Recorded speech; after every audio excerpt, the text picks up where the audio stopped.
Today is Saturday, October 28th, 2023.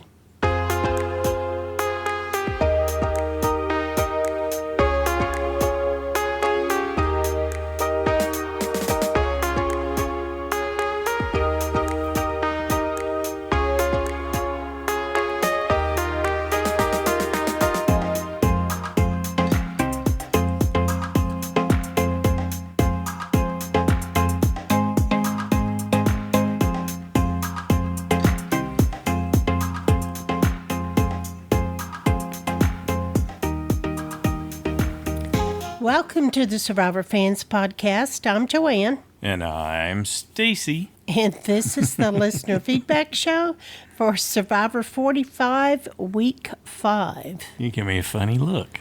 Well, you kind of threw me with how you said that. I know. I've been playing around, experimenting with my intro part a little bit. Why? I don't know. Something different.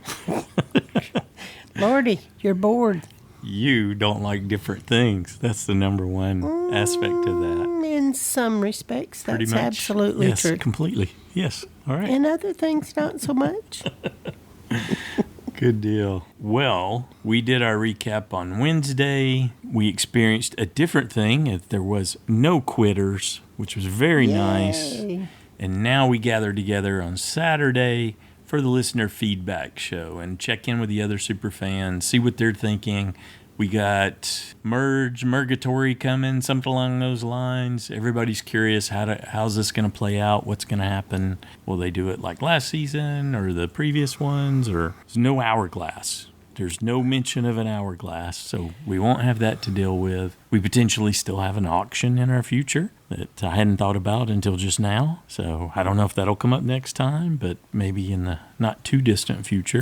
I'm pretty sure they're going to draw teams, and, whoever wins gets their immunity buffs, and the others are going to have to do another challenge, and one of them will be voted off. Yeah, maybe like last time, everyone will be voting, though. Probably. It's going to be interesting. But again, it's a new season. We never Curious. We'll come back to this in the wrap-up. I'm curious what the other super fans were thinking about this episode, what we observed here, and any predictions they might have to help us with our JSFL picks going forward. Gonna need as it always. This week. Yeah, it's going to be a good one. And I'm looking forward to all the dynamics and everything, too. But, okay, all right, first up, we got a call from Pete. Hey, Joanne and Stacy. This is Pete from Boston calling here. Now, after that wacky quit last week, which put a damper in the tribe swap, I'm so happy to say, at least for this week, we got some redemption and a nice blind side. So I'm going to say, Bavato, bye-bye, Brando, and let me let out a great big woo!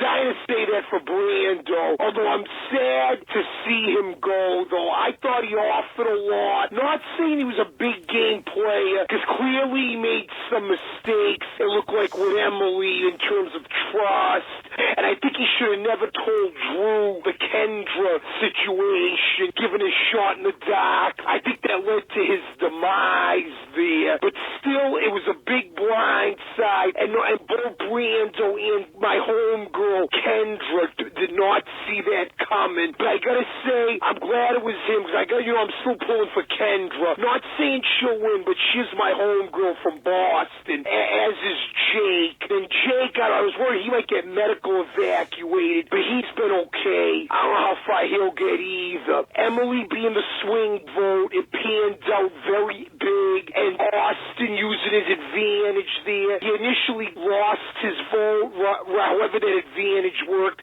but he got his vote back, so I think he's playing solid for now with Drew. Then the other teams, I kind of was hoping a yellow there. Lulu might lose again, because I want to see this Bruce Couture thing, because clearly that's something big about to happen. But then you had Caleb talking with Kelly there from a strategy point of view. We'll see how it comes with the merge now. And the red team, Sifu is lucky that they were able to win that one, because I'm sure sure those 3 girls would have got rid of him if they lost again. And man, I gotta say, I give them credit for lying about it, that they didn't vote his name. D, it looked like covered it up well, making him believe that Sean was lying after the quit. So we'll see if it lasts going into the merge. And right now, guys, the big question with the merge, if I'm doing my math right, the red team got all their players still, right? No one's gotten voted out yet because blue lost Brando, and you know the yellow is gone other than Caleb and Emily. They're probably going to be right in the middle of those 2 teams with this merge or earn the merge.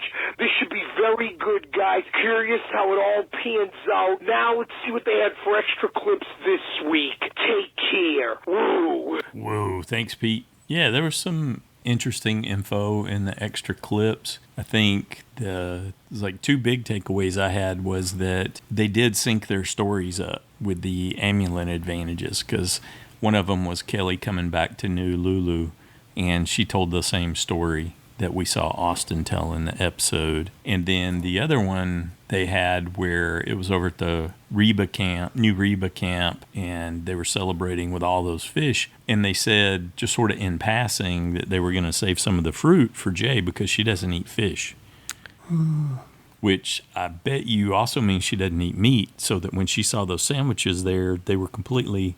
Yeah, I thought about that too, but completely nothing to her because they didn't offer her a veggie advantage. She probably couldn't just take the meat off and eat the rest. Well, you could. It'd just kind of be a big piece of bread and some lettuce. Veggies? Well, kind of some veggies, but it looked like it was some cheese. It was a pretty bare. You might not be able to have that either, but who knows? Anyway. Yeah, it sounded like she had a pretty restricted diet, so that might have weighed into her decision about the amulet advantage thing too. Could be. Thanks, Pete. Next up, we got a call from Robert. Hey, Joanne, Stacey, and Survivor fans. This is Robert from Canada calling in. I thought this week's episode was just okay. Now, after listening to your recap and being reminded that we didn't have any quitters this week, I guess I can upgrade it to pretty good overall. Now, the theme for me this week was hunger, which is kind of ironic because that's the title of Jeff Probst's podcast this week. Now, what made me think of hunger was here we have Jake fainting again. You have Bruce's tribe debating about when they're going to eat or if they're going to save it. You have players like Bruce themselves that have already lost like a ton of weight.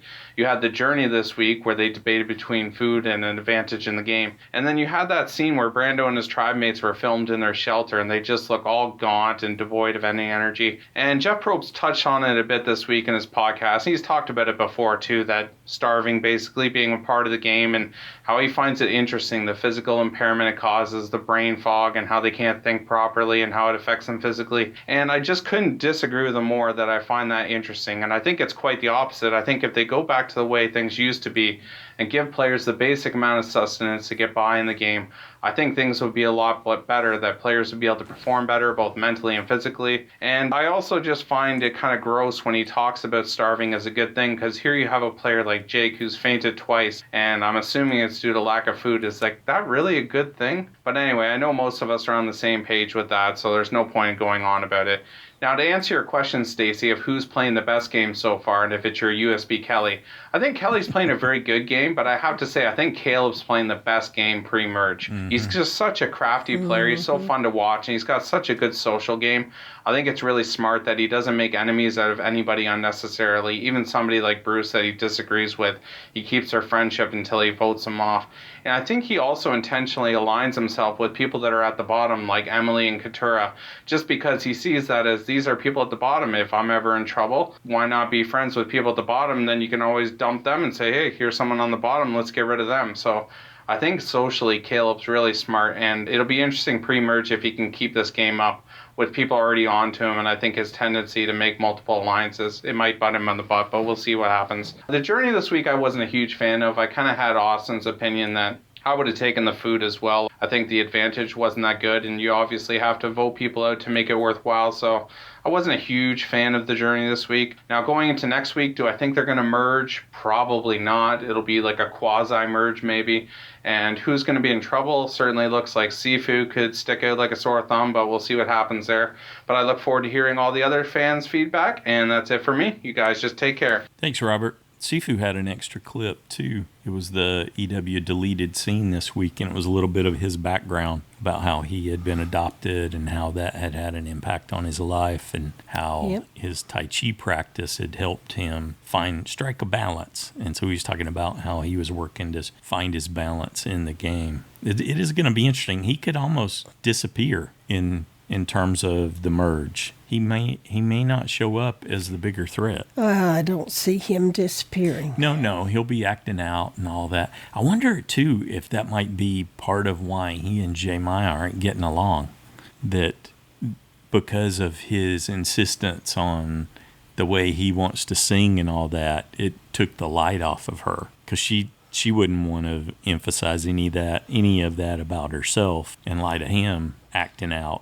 All she's got to say is, you go for it. Which is what she did. It still takes away from an opportunity for her to emphasize something that she might be able to add.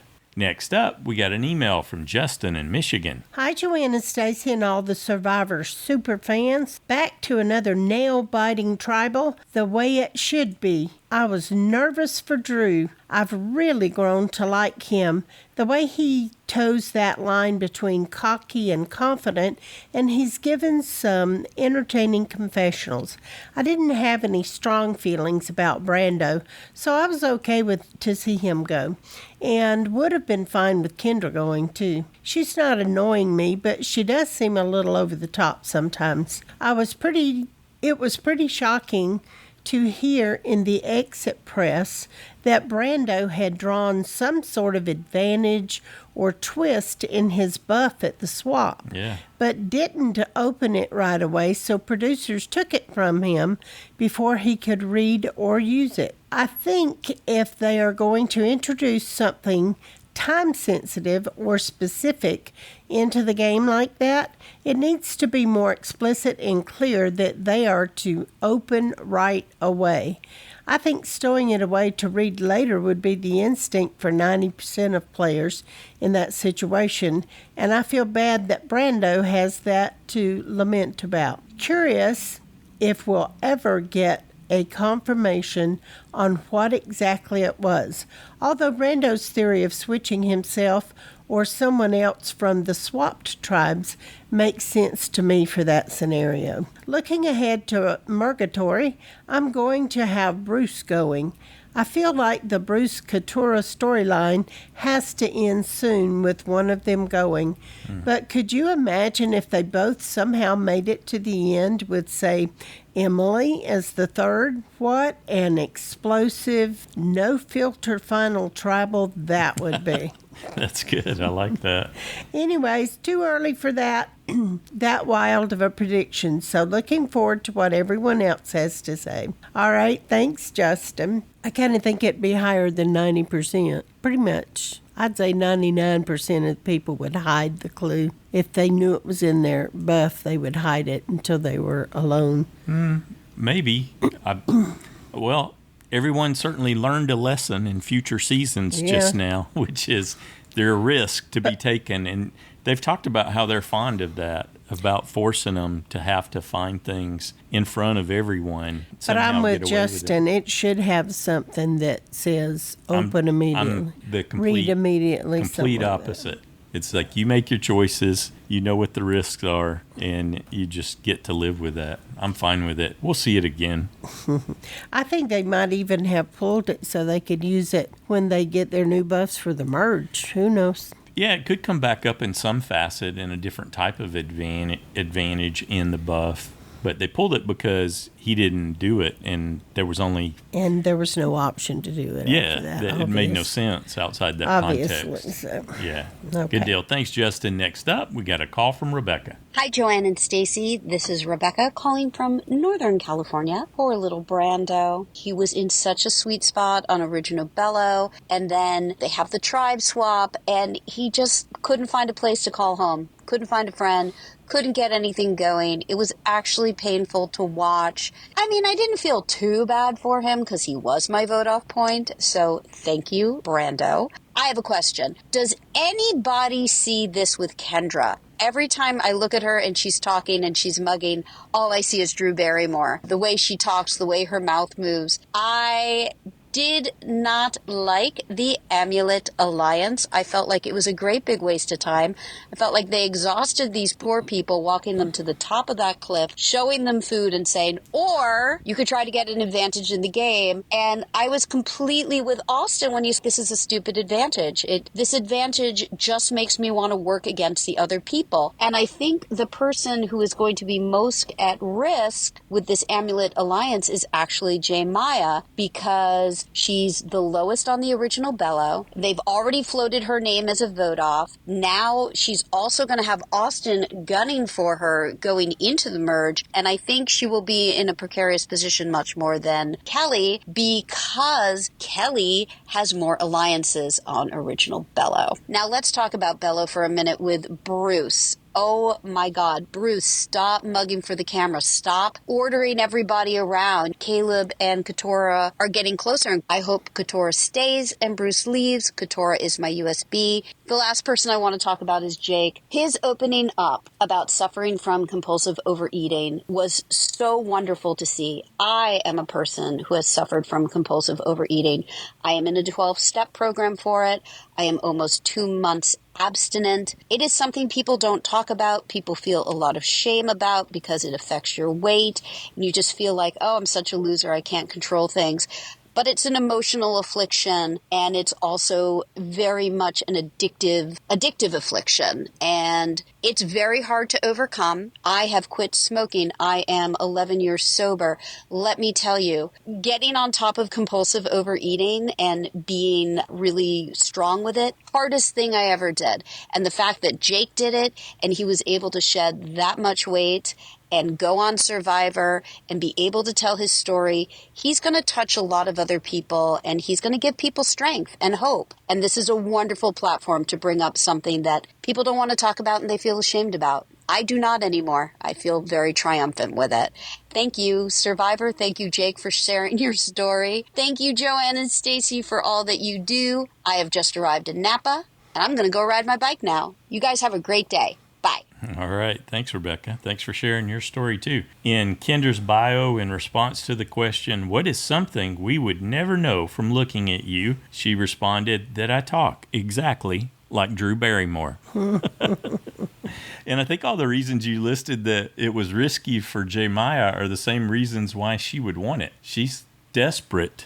At being on the bottom, she's desperate for an advantage, desperate for some agency in the game. I don't think she's on the bottom. I think Sifu's on the bottom. She's very close. We know that there was a core 4. Yes. So that puts her at 5, him at 6. Yes. So technically she's on the bottom but there. It's not and the bottom. It's why she needs some help. That's why she was so eager and immediately went to that advantage. Good deal. Thanks, Rebecca. Next up, we got a call from Rashmi. Hello, Joanne and Stacy and all my Survivor friends. Thankfully, we had an episode without a quit this week. I really do appreciate the tribe time that we are getting in these longer episodes, where we're getting to know a bit more about the players and we get to see what all is happening there. As the season goes on, I really like Austin.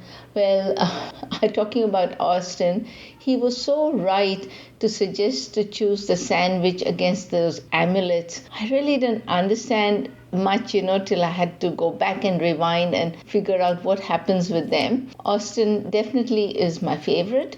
Caleb is playing also, but he's too good, and I think the reason for him to get voted off will be because none of his tribe mates would want to sit next to him at the finals. Kelly and Maya, both of them, they were so keen to get those amulets, and I think that could be the reason for Kelly's demise, because you can see the little wheels turning in Austin and Drew's heads where they were going to get rid of the girls. Maya is so waiting to get herself voted out. Why would she say to Sifu that she voted for him? And why? Gosh, why didn't she just rat out on D and had told the tribe that she voted for D, and then Sifu would have been able to figure out who voted for him? I won't be surprised if she goes home next. As per Brando, There was, on his exit interview, he said that there was another twist, which was of no consequence. Eventually, I do wish she had opened it. That would have been very interesting. Kendra really makes me laugh. That cat face. I don't know what's going on, but she's a really fun person. She believes in aliens building the pyramids. So there you go. I would love to see what happens when she goes back post-tribal and her reaction. The challenge was good fun.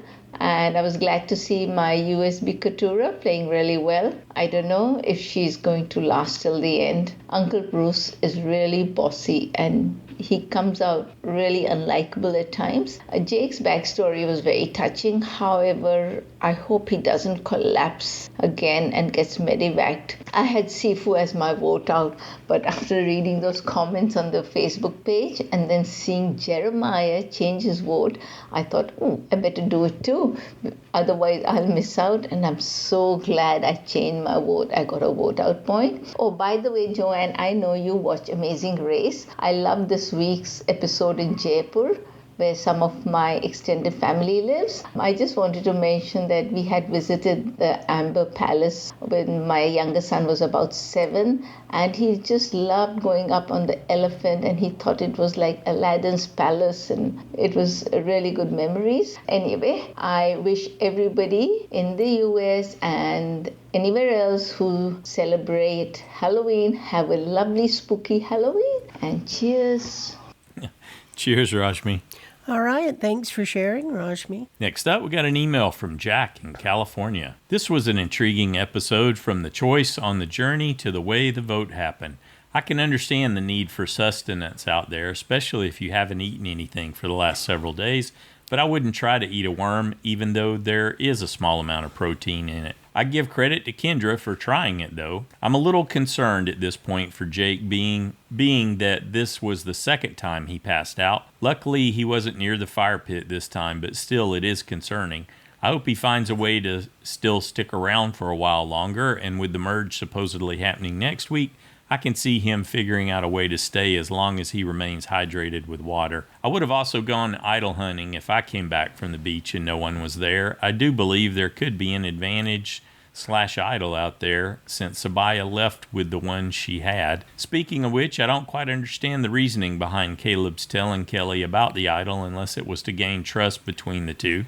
I think that was it exactly. Yep. Sifu did create a pretty nice looking fake idol, but the girls, I think, didn't buy it completely. And if it wasn't for the merge, and if they did have to go back to tribal, I'm pretty sure he would have been out next. That was a neat journey twist between food or an in-game advantage, where they all have to either work together or take each other out to increase the power's advantage. I would have probably chosen the advantage route myself, but hard to say for sure. It was unfortunate to see Brando go out, and Emily did have a tough choice to make, but I would have gone the opposite way and voted out Drew, since I like the dynamic that was formed between Emily, Brando, and Kendra. At this point, my prediction for the rest of the season is that it is highly possible that either Emily or Caleb will find their way to the final 3 somehow. In the meantime, bring on the merge, which will make the vote-out pick difficult again like last time. Thanks, Jack. Next up, we got a call from David in Oklahoma. Hey, Joanne and Stacy, this is David from Oklahoma. Episode 5 was a lot better than Sean quitting. It's been getting a whole lot better, especially with the turn of Shipwell Island and the advantage amulets, which I thought was a good twist. But now that it's further in the game, I don't know how they're going to do that. I do think that Austin brought up a good point that it's probably more of a target than an asset, but hey, what can you do? Also, the fact that only one person has an idol, Austin, and Drew has an advantage. Actually, it just seems like this dynamic duo of Austin and Drew have been just getting all the advantages in this game, which is kind of funny. I love that Jake is not passing out and dying, but it's just blood pressure, and his story is my favorite this season because I love Jake as a character, and I'm so happy he's gotten into shape. And also, Kendra is kind of annoying with all her Libra talk. But anything else I can say? Good challenge. I was sad to see Brando go, even though he was kind of just there. That was another one of Drew's mistakes. And I might give it to Drew because he's got this Godfather syndrome where he thinks he can tell anyone whatever he wants because he's got so many advantages in his back pocket.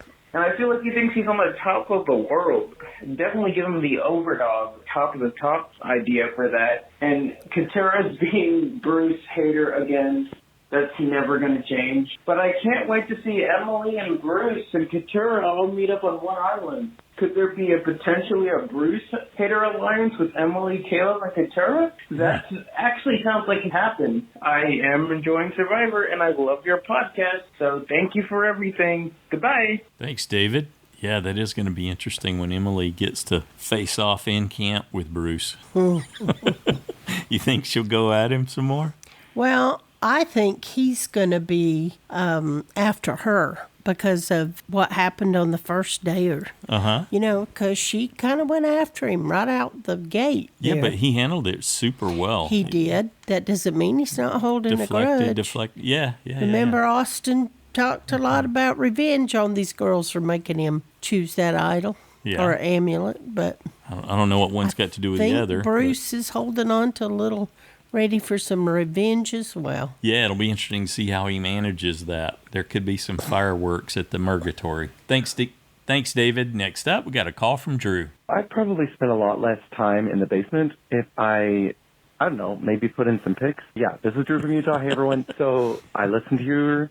Okay, the reason why I've been so bad about sending feedback and putting in pics this week is just because I've been so busy, new position at work and stuff going on. So I sometimes don't see the episode until Sunday or Monday night. And then I listen to the feedback usually on the day of the episode. And then by the time I finish, I'm like, okay, I'm going to do my pics later. And I just got to do my pics right then. And in fact, this week, I watched the episode on Thursday night. I immediately put my pics in. So my pics rolled over a couple of times. And I said, I think if they roll over one more time, they won't roll over again. So I said, I got it. Ironically, I picked the same boat out that I had the 2 weeks before from the rollover. Almost kind of worked out. I feel like if Bruce's tribe had gone to the end, he might have been toast. But all I wanted to say about last week, I appreciate everyone's thoughts about Shahin. Okay, the other day I was at my gym where I work in Orem, Utah. I looked across, I was being spoken to by a superior in my district, and then I looked over and I saw someone over by the drinking fountain. I think I looked so familiar, and then he's just walking toward me, like walking toward the exit of the gym, and I just said, Shahin, and he turned and looked at me, and I just stood up and I walked over. Keep in mind, this was 2 days or so, I think 2 days before the world was going to see how he ended his Survivor experience. So, of course, I had no idea that was going to happen, but I shook his hand. That guy is way shorter than I expected. I'm just going to say, he looks taller on TV, okay? He's probably 5 foot nothing. I don't know, super friendly. I think everything that needs to be said has been said. I was quite annoyed with how things went down in his final tribal council. But this week, I feel like it was kind of just going through the motions. Who is Brando? No one knows. But we got a lot out of Emily. We got a lot out of Kendra. Good to see it. I think three tribes is too many, you guys. I think 3 is too many. You have to go to each tribe and listen to all the dynamics going on, and it just takes so long. I mean, I know we got the 90 minutes, but I was like, there's too much checking in. There needs to be 2 tribes. They just need to, and maybe they'll consolidate now. Who knows if it's going to be a merge or what. I literally no idea, but I'm just going to go with Bruce again because I feel like that story is building up to something. I've always thought that Emily was probably going to be fine, at least for a long while. I think she's kind of a roller coaster, but that's probably why they picked her. I was never super annoyed with her, but yeah, I could go on and on about Shahin, but I'll just leave it there. And yeah, looking forward to the rest of the feedback because it gives me a lot of insight. It gives me a lot of ideas of what's going on. And I've already put in my picks, and here I am on Friday night sending in my feedback. All right, everyone, have a great weekend. We are going to Vegas to see Ed Sheeran. I don't know the last time we took a trip, just the 2 of us. Have fun with the kids, Mom and Dad. Talk to you guys later. Bye. All right. Thanks, Drew. That sounds like fun. Yeah. I love Ed Sheeran. Good job getting everything done early this week. Have a great trip. Next up, we got a call from David. Hey, Joanna and Stacy. It's David in Pittsburgh. Last week I was mad because of the Shahin vote out, and this week I'm sad because of the Brando vote out. My USB is gone. I want to say that he went out on good spirits, and I thought he did what he could to stay in the game, but everything was against him. I'm sending this to you early because we're leaving tomorrow for New York City, and we're going to be there for several days, seeing a number of plays there. And so I thought, well, if I'm going to get this to you, I've got to do it right after the episode. So my thoughts aren't really all together, but I'm just going to get something out to you. I know a lot of people are not crazy about the personal flashbacks on different contestants' lives, but I really like seeing what Jake went through, the fact that he was overweight and he decided, thanks to his mother's support, that he was going to lose that weight. And then it made him eligible for Survivor. And the fact that he was so upset that is his body going to shut down and be the reason why he gets medevac out of the game, and that he would rather be voted out of the game because he really loves the game. And also, I would compare him with Brando, who also played the game well, was glad to play the game, and was satisfied with his performance when he left. So hopefully this will turn around the mess that was last week with Sean. I hope there are no more quitters on the show, but these are the kind of people that we want to see on Survivor. They are playing the game as hard as they can, and they want to be there, and they're going to work as hard as they can to be there. So I really thought the confessional was really moving and pertinent. And over on Reba, I thought it was really interesting that Jay would sacrifice herself to kind of allay Seafood's suspicions by saying she voted for him. I thought another way could have been that Jay could have said, I wrote Dee's name down because I thought I might be going home, and that's why we believe Sean wrote your name down. I think Seafood would have bought it. But all of that doesn't matter because next week, with 13, we're going into the merge. So I'm off. I'm going to have a great trip, but I will listen to you while I'm gone. And I will talk to you guys next week. Bye. Excellent. Have a great trip. What's this with all these D-name people taking these amazing trips? Next up, we got an email from Shahin in Australia. Hi, Joanne and Stacy. Hope you and all the survivors are well. My wife and I are about to take off for a 10-day cruise. Okay, now S name on it. Yes. So no Survivor KR podcast for me for at least a week. I was rather shocked with how Sifu was treated by the three women. It almost feels as if there is a lot more there, beyond him being just simply annoying. I think on Survivor, it is both important to be yourself and to read the room. Amen. I think he's socially inept for the purposes of the game and hasn't understood the moments to turn his personality switch on and off. Those types of players almost never make it to the final three, and if they do, they've actually had an excellent under-the-radar game hidden behind a facade. I thought the rationale to send Austin to Decision Island solidified the belief that Bello will want to remain a strong six and blow out the rest. This is reinforced by Drew's inflexibility in his social game. Oh, he meant Reba, right? Austin's on Bello, baby. Yeah, new Bello, but original Reba, where they still have the six. Oh, okay. I might have misunderstood. Sorry, go ahead. This is reinforced by Drew's inflexibility in his social game. He seems too dependent on his alliance with Austin and the belief he needs to stick with Bello. He may use people like Emily fleetingly, but I think he needs to play outside his comfort zone, as there are a few players beyond his level or league, aka Kelly and Caleb. I thought the decision by Emily to stick with Austin and Drew was good for the moment, but not for a post-merge game. Bello being six and the rest depleted means maybe a switch up. I'm excited to see how this phase of the game pans out, as bar those two quitters. The season has been excellent. Thanks for all that you do. All right, thank you, Shahin, but it's Reba that has It's left six with six now. Yeah. Yeah, since the one original Bello was voted out in Brandon. Potentially seven with Emily. That's True, it. That's the majority alliance. But they're going into next week with 6 original Reba, 5 original Bello, and 2 original Lulu. Mm-hmm. So wherever those 2 original Lulu end up, and I'm thinking because Caleb has established a connection with the Reba people when he went over for that visit. He gave Drew an advantage. I think he would probably be better off because he sees the dissension in the Bellow tribe between especially Bruce and Keturah, and so I would think he'd be more willing to join Emily in the original Reba tribe. Could be. I'm excited to see how that pans out. Have a great trip, Shahin. Next up, we got a call from Kim. Hey, Survivor fans, Joanne and Stacy, this is Kim from North Carolina. I've had Kendra to go home, I think, the last 4 weeks, and obviously I'm way off. Is she starting to turn into that person who rides the middle after the merge and then ends up on final 3?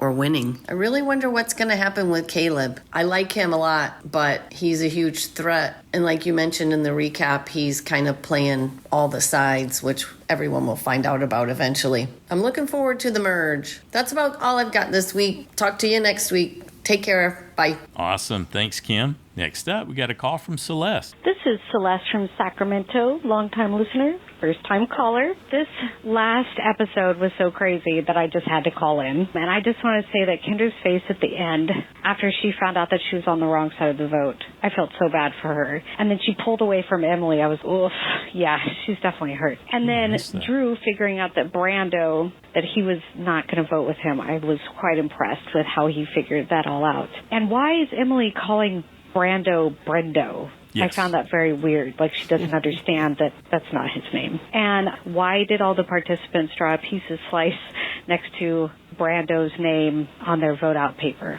Also, Sifu's fake idol, nobody's going to fall for that. I mean, that man really needed to study some jewelry making or something. Well, that's all I have for this time. Thank you. Good job, Celeste. Well, welcome, Celeste. And I would assume if they wrote pizza slices, it's because he's been talking about pizza nonstop. Yeah, with their... They're like, okay, go have pizza. You're right. That's what I thought it probably meant, too. And with production making fake idols, and some fake idols that look awesome, and some fake idols that look, like they're not much more than sticks with something tagged onto them, I think his fake idol could work out. It's going to get him targeted, but I think even though it didn't look the best, I think that there's reason to beware for sure. Now, what'll be interesting if someone like Dee goes, I know what you did. That's the bead that was there, and because you could see these were the red ribbons hanging on our whatever. I could see those 3 ladies just destroying that at the same time. It apart. Yeah, because they have attention to detail that he may not be anticipating. Excellent. Thanks, Celeste. Next up, we got a call from Jade-n-Christine. Yay. Hi, Joanna and Stacey. This is Jade. And Christine. From Hawaii. Aloha. Hello, we're back. Yes, we have been watching and listening. It's just circumstances and timing. But we're back this week, ready to add our opinions. Yes. Jade, you had some opinions. Yes, I'm starting by getting on my soapbox about this thing with Jake. So I didn't love the way they portrayed him. The way they put his story together, there was so much emphasis on his weight. Mm-hmm. And he did talk about his eating disorder, but eating disorders can affect many different people in various body sizes. According to the science, weight loss is unsuccessful 95 to 98% of the time. And also, significant weight loss can lead to other types of eating disorders depending on how you do it. Right. So I'm not saying that any of this applies to Jake, but I just get tired of this idolizing of this weight loss narrative because it kind of implies that, like, if you're not able to lose the weight, then you're not good enough, that you're not working hard enough. Mm-hmm. And that's just a common misconception. So I've been listening to this podcast called Maintenance Phase, which is definitely making me think about all of these things. So after you listen to this podcast, go listen to Maintenance Phase or read something by Aubrey Gordon. And yeah, I'm just feeling frustrated with this narrative. Yeah, I don't like even the starvation that they're going through already. You can tell Jake is not listening to his body, which is just the other side of binge eating, not listening to your body and just pushing. So I don't think he's okay, and I'm a little worried about him. So we'll see what happens. We'll see what happens. How's your USB doing? Austin is amazing. His dimples are magic, let me just say, and very powerful. And it's the reason why Emily decided to go with Austin and Drew. We all know that. So I like the Advantage Journey story. That I do think that it was something they all came up with. Not that Austin couldn't come up with that himself, but you would have to, right? Yeah. Everybody would have to just agree, and everybody would have to say the same thing, I think. It's like what Joanne was saying. Hopefully that's what they did. Hopefully. Yeah, my USB's Katura. I don't know. I was really excited about her first, but seeing her play, I think she's so funny. Totally 100% agree with her about Bruce being annoying, and clearly we saw this week how he's bossy, so mean to Jake right before he fainted. But I don't know, I think she's playing too loud. Like I think she needs to just be sneakier, be a little more quieter, and keep things kind of under the radar, and then she'll do better. Yeah, she gotta hide her stank face. Yeah. And the vote out. We were both surprised by Brandon going home because we both had him safe. We didn't have him safe very often, so I guess that's why we both decided, he'll be fine. Yeah. I am glad to see that Austin used his advantages correctly. And a lot of times players hold on to those things until it's too late. Yes. So next week merge? Maybe? I don't know. I'm not sure. I have to agree with Joanne. Like, unless you hear Jeff say merge, then it's not a merge. That's not a merge. Yeah. But thanks so much for everyone calling in and for Jen and Stacy running this podcast. We appreciate everyone. We love watching along with you all. I love you so much. Bye. Ahoy-ho. Thanks, Jade-n-Christine. It's great to hear from you again. We were concerned that you might have been impacted by some of the tragedy in Hawaii, so awesome to hear from you. You know, she mentioned about Jake not being able to listen to his body, and I think that is something that may be more prevalent with men. So this is just my experience, is that I've often been in awe in terms of how you've been able to figure out things, what was going on with you, and I don't have that awareness at all. It's like I'm blind to some sensory portion of myself, and I saw something else recently too that said that with therapy, the conventional therapies, a lot of them don't work for men because there's so much about being in touch with your feelings, or what are you feeling, and men are like, I don't know.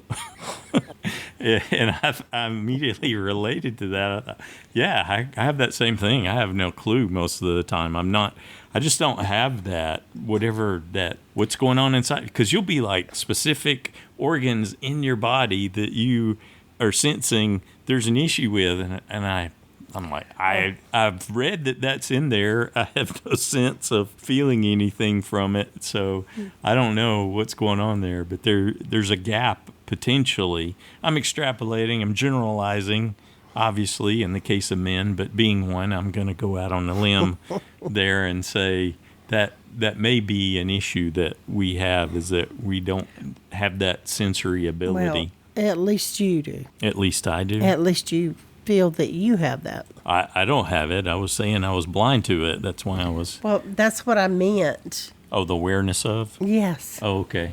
Which should mean that you would listen to me more when I tell you what's wrong. I listen to what you say when you're saying something about you. For example, yes, but I need you to listen when I say something about you. I've almost had to threaten you to make you go to the doctor. I'm like, look, you are seriously scaring me to death with this sleep apnea. Now, you have it. Go do something about it, because you scare me. We got the data on that. And it was very bad. I might have taken some time to get there. Yeah, until I was at the point of, I'm going to beat you up and take you in, drag you in. Except I couldn't. There may be a reason I'm tired all the time. The other thing is, you get things on your body. Zed scratches you all the time because you guys are just always together, and he's always all over you, and so a lot of times he gets scared or something, he ends up scratching you. But things get infected, and I'll be like, you need to doctor that, and you'll be like, yeah. And then days later I'll go, look, it's really starting to speak, you have to doctor that.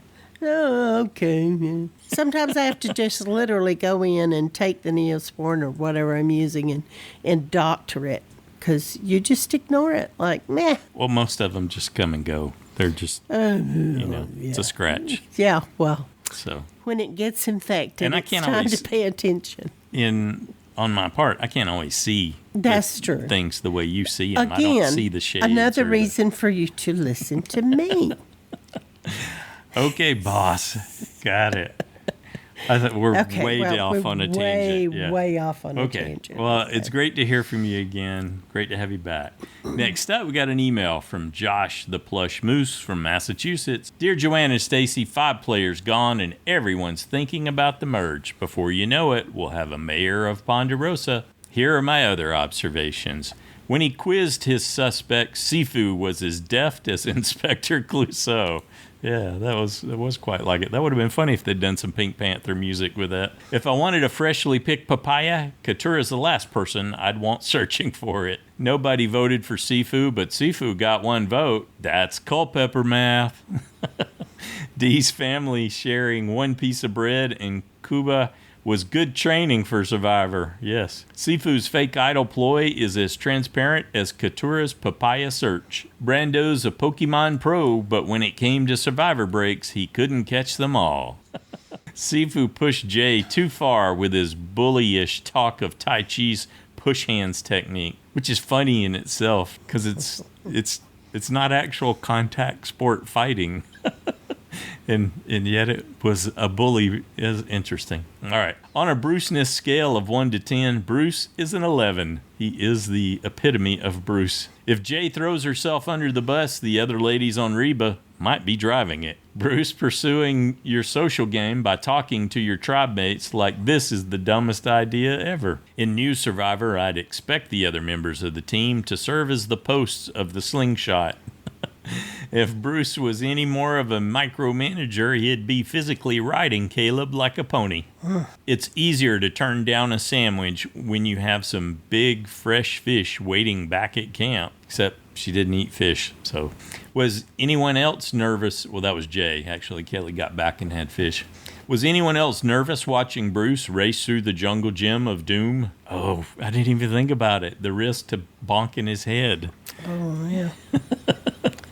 Yeah, that was almost meant for a repeat, wasn't it? Emily's an Eeyore optimist. Who needs Flint when your firewood is wet? Eeyore optimist. I like that. I'm going to use that. Isn't organized scrambling an oxymoron? Drew isn't a fan of regifting, so he turned down the gift of Brando's shot in the dark. Kendra's over-the-top depiction of rage looked like part of a bad improv routine, and she said she had done stand-up comedy, so I think there's definitely something to that. I can summarize the amulet instructions in 4 words. Wonder triplet powers, activate. Instead of twins. Do you remember that in the cartoons, the Justice League? Kendra's angry alley cat is as scary as Hello Kitty. Austin didn't sweat the details when he crafted his journey story. If an amulet makes you a target to the other 2, and it's legal, give it to your own target. Emily mixed her metaphors, but being tribal does feel like being in a battering cage. Yeah, she had some definite portmanteaus going on this week. It's been said before, but Kendra and her funny faces are a natural fit for the jury. Oh, yes. Yep. She's going to be good with the reaction face. Emily's a contrarian. No, she's not. That's good. He wrote it that way. That wasn't me interjecting. That was perfect. Caleb isn't Batman. He's a Canadian salesman. Nurse Kelly grudgingly treated Jake despite him having the wrong health insurance. I'm not sure I've ever heard of any wars started over a sandwich. Jake must be a game bot. First he crashes, then he reboots, then he's fine. Kendra, that's a nice twist on that idea. Kendra's not a fan of the Guess I'll Just Eat Worms song. If Sifu was a waiter, he'd expect everyone to want the seafood. A shot in the dark isn't a fire token, but it's often the security deposit for a room at Ponderosa. The Lulu 2 would be a great band name. On the waterfront, Brando thought he was the Godfather, but he found his apocalypse now. Ooh, nice combo there. Austin's so hangry he should be a spokesman for Snickers. On Survivor, revenge like a sandwich is best served cold. Kendra's a bartender, but she only stocks worm-free tequila. I'd love to know what Brando's buff parchment said, but it's probably being saved for next season. Kendra is a Libra. She'll eat fish since they have scales. I'm guessing that the music for an eruption of Mount Sifu would feature heavy metal air guitar. Next time, Mergatory. Will Austin's extended idle warranty run out? Anyway, that's it for me for now. Thanks, Joanne and Stacy, for all you do. I can't wait to hear what the other fans have to say. Stay safe, everybody. Good job, Josh. Oh, that's good. What's that? Austin may choose to give up his vote again. Right. Take that risk. That's a critical time to vote. Right, when but they if need he the doesn't, 7. the idol's no good anymore, right? Well, he would have to use it. It expires when they come together, the next tribal council, I think. No, it expires at the merge. If they haven't merged yet fully, if he's in the group that hasn't merged at tribal council, he's vulnerable. So he could still use it if he's on the... I meant to say it that way, that it's an option to use. If, well, there's a whole lot of ifs here. If the people that win the challenge, the half of them that are safe at tribal council, and we're assuming the other half will vote. And then I think maybe usually the way that works is they are merged at the end of the episode at that tribal council after tribal. Right. Then they get their buffs as well, and everybody's merged. So I'm expecting that to happen, that there will be a merge, but not until after the vote. Yeah. So it'll come down to who's on which team. Yeah. The winning team, the losing team. Yeah, absolutely. Yep. Where the need may arise. But if he's not in jeopardy, or he doesn't think any of his alliances in jeopardy, then he may choose to withhold his vote and make it good to Final Five. Yeah. Knows. Yeah, lots of laughs, lots to think about. Thanks, Josh. Next up, we got a call from Jeremiah. Hello, everybody. It's Jeremiah here, and man, did this episode taste as sweet as that worm did that Kendra tried to eat. Especially when you have an episode where no one quits.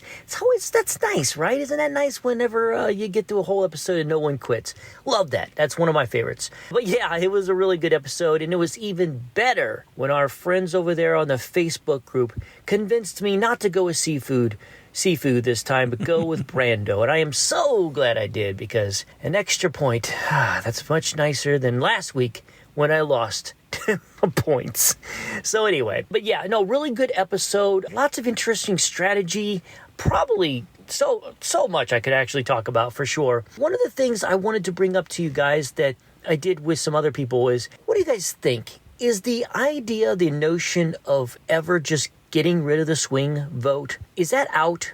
Is that a bad strategy to ever do? Because you think about this vote, could the other four just say, why don't we just vote Emily? It just seems so simple, doesn't it? But I guess nowadays with Modern Survivor, it's just not this simple anymore. As soon as the first side was to tell the other side, they probably would have used it against them and told Emily, and then Emily would have been on their side. Maybe the strategy is, maybe what Brando and Kendra should have done is done something like that and say, hey, just to let you know, these two goofballs came to us and said, why don't we just vote out you? So maybe that's the move.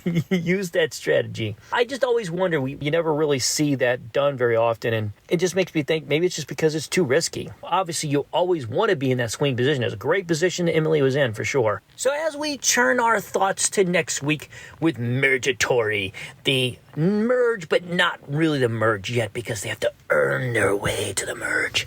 Should be interesting to see what they've come up with, their twist as far as how they're going to handle it on this particular season. I really enjoyed what they've been doing, at least the last season for sure. So when you look at that kind of vote, it seems like it always goes to well, obviously you don't know who's going to be safe and who's not going to be safe. And when it comes to it, a lot of times it just seems to be the person who the group can live without. So that does make me wonder, could this be the week where someone like Bruce goes home? Or maybe we get Sifu this time? Right now, those are probably the top people on my list as potential vote-offs. And until then, until I find out more information, that's what I'm sticking with at the moment. All right, well, anyway, that's it for me. You guys take care. And until next time, this is Jeremiah from Southern California. Thanks, Jeremiah. I think it's harder to get two groups of two to agree on what to do than it is to get a group of two and a single to agree on what's to do. That might be kind of the core of it, but the social aspect of it is probably the overriding driver. Like, if for some reason Emily had maintained her persona from the beginning and she was just annoying both of the pairs, it would have been easy to decide to get rid of her and move on. So I think Caleb really helped her course correct. I'm curious if Coach Caleb's going to be able to help Keturah or not. She may not be as open to coaching. Yeah, I don't know that he's trying to. I think he's just listening and, aligning with Keeping her. a connection. And listening to Bruce and aligning with him. Yeah, I think he's just playing. As the singleton, you've got to just keep all kinds of doors open, right? Yeah. Yeah, and unless they talk about it a lot and kind of figure out that, wait a minute, he's playing both sides of the fence. But he's kept it close to his chest, so I think he's doing okay. Another thing that Brando mentioned in his exit interviews was Bruce kept them busy. They always had something to do, and so idol hunting wasn't something they were able to do on Original Bello, on Old Bello, because there was just always one more thing to get on and do. Well, they showed us Bruce directing Caleb and telling him what to do and not to stop and all that, but he wasn't doing anything but standing there just telling him what to do. And it's like, show him what to do, Bruce. Yeah, at least. With the Mergatory coming, we may never see the Beware advantage from Old Bello since they're leaving there. It looked like they were headed to the Reba camp. Yeah. Yeah, good stuff. Thanks, Jeremiah.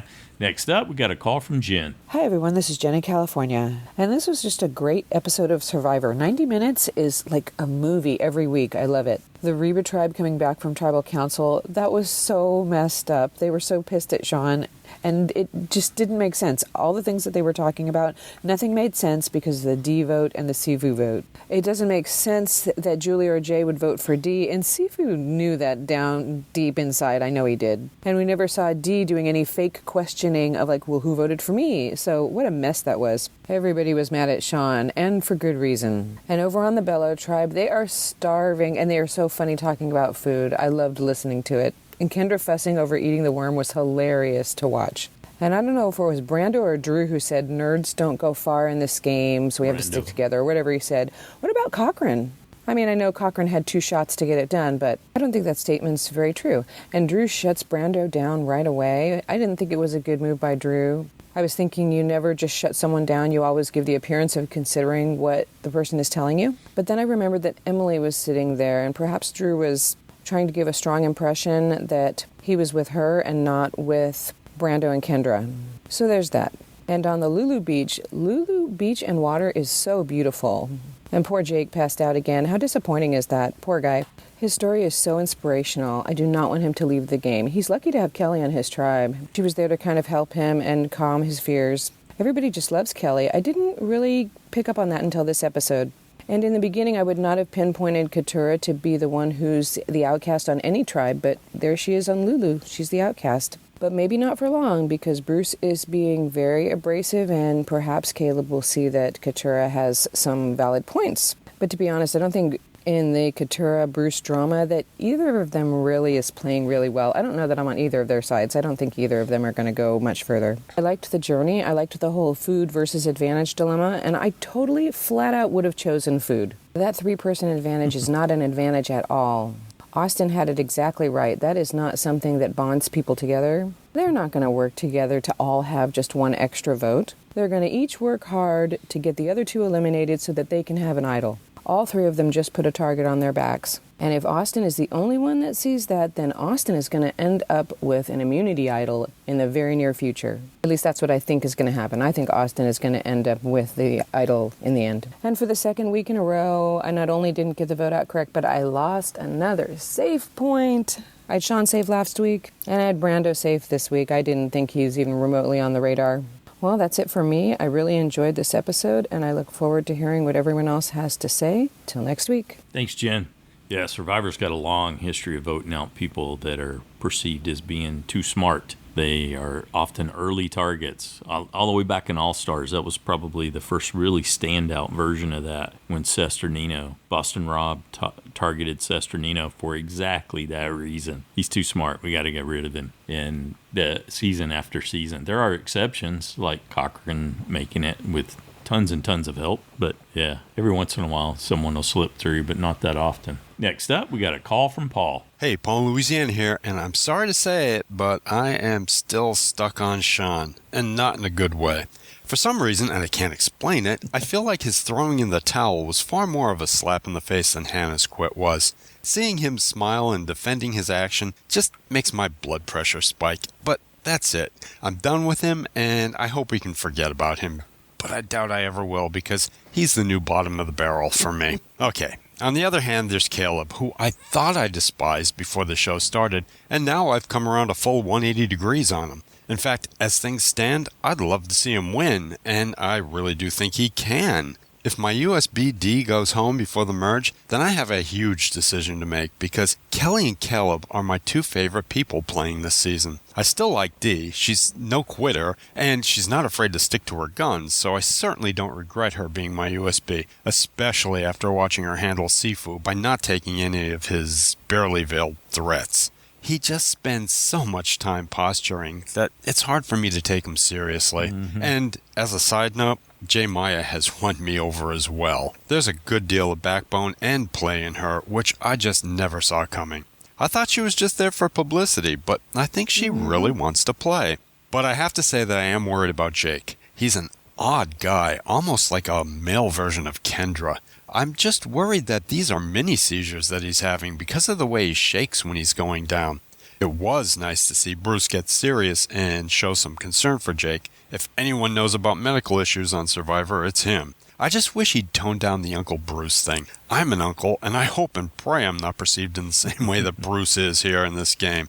I guess we have different ideas of what an uncle should be. And I must say that since I've been typing out all the advantage descriptions, I've been impressed with how many stipulations are covered in them. It's like the producers are actually thinking about how these things can be used and possibly abused. However, I'll bet they didn't dream up the fact that Austin would be able to give up his vote to increase his idol's strength and then get that vote back all in one tribal.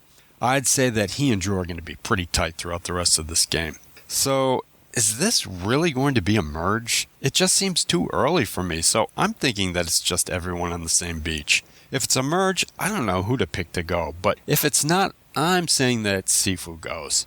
And you know, he could even go if it is a merge, because where does he fit in? I just don't see it. Okay, lastly, I'm loving the extra time. I love looking at the clock and seeing that there's still an hour left to go before the episode ends. And yeah, I guess that's it for me. Everyone take care. Enjoy the show. Bye. Thanks, Paul. I love Paul's metaphor last week. I'm turning the page. This week, he turned it back. Well, you can certainly understand that. Yes. Well, I never turned the page. I'm fine expressing my disappointment in the way Sean chose to play his game. Okay, so what did you think of the episode overall, now that we've hashed it out, talked about it all? Well, my thoughts on the episode are the same. It was good. I mean, yes, no quitters, fantastic. Yay, the bar's so low, you exceeded it. But the thing that started to ring out for me as I was listening to everyone in the listener feedback show just now was that Kelly's likely to be a big target. They have the majority. Old Reba has the majority with Emily. I'm assuming Emily's there with them. And they might even pull some, Caleb, like you were talking about. But they're going to be looking to get rid of someone out of Bello, and the biggest advantage is to take Kelly out so that amulet powers up to level 2. And so I think that she's in danger. Yeah, because Sifu's kind of a goofball. And Bruce has been acting out. He could draw the target to him, and there could be some kind of showdown coming between him and Emily because how she acted in the beginning. She could fix that really quickly. She could take her Caleb training course, her key learnings that she's gotten from Caleb, and just approach Bruce and apologize, and that would be fine. That would probably put the kibosh on it, and it would go away because they've got these other issues with having enough to make it through this next round. Of course, it depends on who's in the winning team versus the losing team, if it plays out like it has in the past for who you can vote for at tribal council. But I could see that because Austin's not going to necessarily target Jay. They're in the same alliance. Likewise, they need Sifu's number right now. So they need to take chunks out of Old Bello as they go through this. And Emily and Caleb aren't going to get to the point where they've got agency until it gets a little further on in the game. I don't think they're going to be targeted so much. And so... Yeah, I don't think original Reba's going to go after each other until not later at this on. stage. Yeah. I think they're going to want to get a blue out. First, they've got 6, and then there's 2 floaters potentially to choose from to get they're to 7 and 8. Pushing to get them. They could even afford to lose a vote if they pull Emily and Caleb. And although if I'm Emily and Caleb, I'm thinking, how can we even things up? We need to take a bite out of Old Reba, and then a bite out of Old Bello, and then a bite out of Old Reba. We need to be chomping them down until we can work some kind of, majority mixed alliance out of this. I think what Old Bella's going to try to do is they already think they have Caleb. So they're going to try to get Caleb to pull Emily back over. So they'll have the 7. And Kendra's not going to trust him, though she might tell him she doesn't trust Emily either. But Emily could smooth that over. But I don't think it's going to happen. But I think Emily and Caleb could convince them that they're with them so that they go into tribal more confident than they need to be. Because I really think they'll choose Old Reba. So then it comes down to, let's say Emily and Caleb do swing Old Bello because they want to take a bite out of the 6, the big 6 that's there for original Reba. That would do it. Who do they target? And if they make a mistake and go after, if Austin's able to draw fire, because if Drew can save himself, but he'll duck out and nobody will vote for him. He won't have a vote, but nobody will have been able to vote for him if for some reason he's at risk. Who did you say? Drew. Oh, yeah. And Austin may be able to save himself, and then if he plays it and gets everything to flip, and then they take out, say, Kelly, then his amulet goes to level 2, likewise with J. Maya. It just, again, could depend on whether he was on the team that lost the challenge and therefore has already received his merge buff. Yeah. And is not able to play the idol, or if he's in jeopardy. So it comes down to lots of exciting potential outcomes in the next episode. Even if it doesn't end as a merge, there's going to be some fireworks in this next one, and I'm looking forward to having them all together and seeing and getting that extra time with them all together. Well, you would think Kelly would want to go after, in that situation, she would want to go after Austin because, number one, he's a big physical threat. Number two, she knows about the idol, and that's one way for her to make it. Yeah, the amulet. One way for her to make it disappear, and then it would just be her and J. Maya that know. And if their numbers are down, she could target her next. What if Austin, Kelly, and Jay are on the group that loses, so they're all vulnerable, and they go, "Yeah, we're going to burn it. We're going to take an extra vote. Let's use it right now." That could happen too. It could. Yeah. But and they'd have I to think in that agree. situation, Austin would be able to not vote because he would silently, potentially not be able to. That extra vote would just look like his, and they would have the numbers that they needed potentially. I'm excited to see how this turns out. This is going to be good. So many possibilities. Yeah. Hey, thanks to everybody who took the time to share your thoughts and predictions this week. We appreciate it. We enjoyed it and love hearing from everybody. Good job, too, pulling all that together. And if you play in JSFL, don't forget to make your Week 6 picks. True. Oh, he said he already made them. Yeah, okay. He's good. For one person voted off and 4 people who are still safe at the end of the episode. All right. Anything else? Last chance. I'm excited. Everybody have a good one. Happy Halloween.